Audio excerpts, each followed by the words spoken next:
വെറും ഒറ്റ ദിവസം കൊണ്ട് 3 ചേരുവകൾ കൊണ്ട് തയ്യാറാക്കിയെടുക്കാവുന്ന കോക്കനട്ട് ഐസ്ക്രീമിൻ്റെ റെസിപ്പി ഒന്ന് നോക്കിയാലോ. ചൂടുകാലത്ത് ഇതുപോലൊരു ഐറ്റം ഉണ്ടെന്നുണ്ടെങ്കിൽ സുഖമാണ് കേട്ടോ.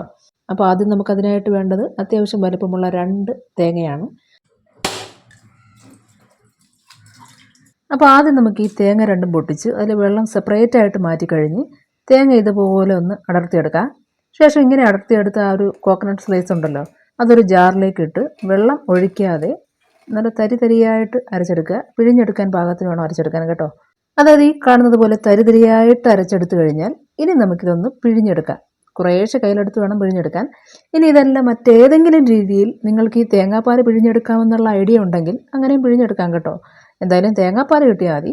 അപ്പോൾ തേങ്ങാപ്പാൽ ഇതുപോലെ പിഴിഞ്ഞൊരു ബൗളിലേക്ക് മാറ്റി കഴിഞ്ഞാൽ ഇനി ഒരു പ്ലാസ്റ്റിക് കവറോ മറ്റോ ഉപയോഗിച്ച് നമുക്ക് ഈ ബൗളിൻ്റെ വായ്ഭാഗം മൂടി കെട്ടിയ ശേഷം ഫ്രീസറിൽ ഒരു 3 മണിക്കൂർ വച്ചേക്കാം. ഇങ്ങനെ ഫ്രീസറിൽ വെച്ചതിന് ശേഷം എടുത്തിട്ടുള്ളതാണ് ഈ കാണുന്നത് കേട്ടോ. ഈ കാണുന്നത് പോലെ ഒരല്പം ക്രീമി ആയിട്ട് തന്നെ നമുക്ക് ഈ കോക്കനട്ട് മിൽക്ക് കിട്ടിയിട്ടുണ്ട്. ഇനി നമുക്കിതൊരു ജാറിലേക്ക് മാറ്റാം. ഇതിപ്പം വെള്ളം ചേർത്താണ് നമ്മൾ ഈ തേങ്ങ അരച്ചെടുത്തതെന്നുണ്ടെങ്കിൽ ഇത്രത്തോളം ക്രീമി ആയിട്ട്, അതും ഈ പറഞ്ഞ സമയത്തിനുള്ളിൽ ഇത്രത്തോളം ക്രീമി ആയിട്ട് നമുക്ക് ഈ കോക്കനട്ട് മിൽക്ക് തയ്യാറാക്കി എടുക്കാൻ പറ്റില്ലായിരുന്നു കേട്ടോ.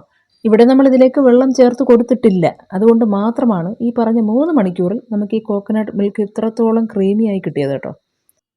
അപ്പോൾ നമ്മളിത് പൂർണ്ണമായി ഈ ഒരു ജാറിലേക്ക് മാറ്റി കൊടുത്തു കഴിഞ്ഞതിന് ശേഷം ഇനി നമുക്കിതോടൊപ്പം തന്നെ കണ്ടൻസ്ഡ് മിൽക്ക് ചേർത്ത് കൊടുക്കാം. ഇവിടെ നമ്മൾ 60 ml കപ്പിൽ 1/2 കപ്പ് കണ്ടൻസ്ഡ് മിൽക്ക് എടുത്തിട്ടുണ്ട്. അത് നമ്മൾ ഇതോടൊപ്പം ചേർത്ത് കൊടുക്കുകയാണ്.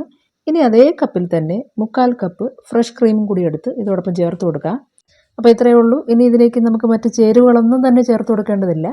ഈ പറഞ്ഞ 2 ചേരുവകൾ മാത്രം ചേർത്ത് കൊടുത്തു കഴിഞ്ഞ് ജാർ ഒരു അടപ്പ് ഉപയോഗിച്ച് അടച്ച് 10 സെക്കൻഡ് നന്നായിട്ടൊന്ന് അരച്ചെടുക്കാം. അപ്പോഴേക്കും നമുക്കിത് കുറച്ചുകൂടി ഒന്ന് ക്രീമി ആയി കിട്ടിയിട്ടുണ്ട് കേട്ടോ. ഇത് നമുക്ക് ഈ രീതിയിലും കഴിക്കാം. അതല്ലെന്നുണ്ടെങ്കിൽ ഒരു പാത്രത്തിലോ അല്ലെങ്കിൽ ഈ കാണുന്ന പോലെ നമ്മളിവിടെ കുറച്ചുകൂടി ഡെക്കറേറ്റ് ചെയ്തിട്ട് കഴിക്കാമെന്നുള്ള രീതിയിൽ ഒരു ചിരട്ടയിലേക്ക് മാറ്റിയിട്ടുണ്ട്. ശേഷം ഇതിൻ്റെ വായ്ഭാഗം ഒരു കവർ ഉപയോഗിച്ച് മൂടിയിട്ട് കുറഞ്ഞതൊരു 2 മണിക്കൂറെങ്കിലും ഫ്രീസറിൽ വെച്ചിട്ട് എടുത്ത് കഴിക്കാം കേട്ടോ. സംഭവം സിമ്പിളാണ്, സൂപ്പറാണ്. എൻ്റെ അടാറ് ടേസ്റ്റുമാണ്. അപ്പോൾ എല്ലാവരും ഒന്ന് ട്രൈ ചെയ്ത് നോക്കുക. ഇവിടെ നമ്മൾ ഈ ചിരട്ടയൊക്കെ നല്ലതുപോലെ ഫില്ല് ചെയ്തെടുത്തിട്ടുണ്ട്. ഈ പറഞ്ഞതുപോലെ ആ പ്ലാസ്റ്റിക് കവറിട്ട് മൂടി കുറഞ്ഞതൊരു 2 മണിക്കൂറെങ്കിലും ഫ്രിഡ്ജിൽ വെച്ചെടുക്കാം.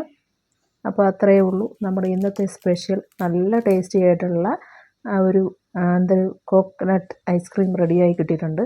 എല്ലാവരും ഒന്ന് ട്രൈ ചെയ്ത് നോക്കുക. ചൂട് സമയമൊക്കെ ആണല്ലോ. ഇതുപോലൊരു ഐറ്റം ഉണ്ടാക്കുന്നത്, അതും ഇത്രത്തോളം എളുപ്പത്തിൽ ഉണ്ടാക്കിയെടുക്കാൻ പറ്റുന്ന ഒരു ഐസ്ക്രീം ഉണ്ടെങ്കിൽ അതൊരു ആശ്വാസമാണ്. അപ്പോൾ ഇന്നത്തെ വീഡിയോ അതുപോലെ നിങ്ങൾക്ക് എല്ലാവർക്കും ഇഷ്ടമായിട്ടുണ്ടെങ്കിൽ ലൈക്ക് ചെയ്തേക്കുക. അതുപോലെ മറ്റൊരു വീഡിയോയുമായി കാണുന്നത് വരേക്കും നന്ദി, നമസ്കാരം.